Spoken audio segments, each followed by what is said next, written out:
Нема повеќе лихварски камати на брзите кредити. Финансија ги ограничи трошоците кои фирмите за давање брз кредит им ги наплаќаа на граѓаните.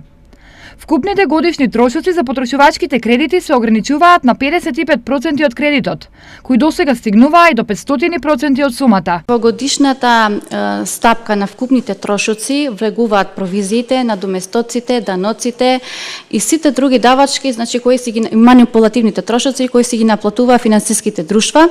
Со тоа ние веќе го лимитираме овој дел и така вкупните овие трошоци не смеат да надминат најмногу до 5 пати од вкупната затезна годишна камата, стапката на казнената камата која ја одредува Народна банка. Опфатени се и кредитите под 200 евра кои досега не беа законски опфатени.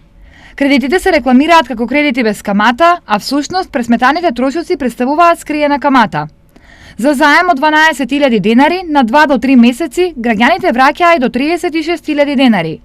Со законското решение, за истата сума ќе треба да вратат максимум 18.000 денари. Од Агенцијата за заштита на потрошувачи апелираа законот да биде донесен што побрзо. Вкупно 20 финансиски друштва и една банка нудат вакви брзи кредити.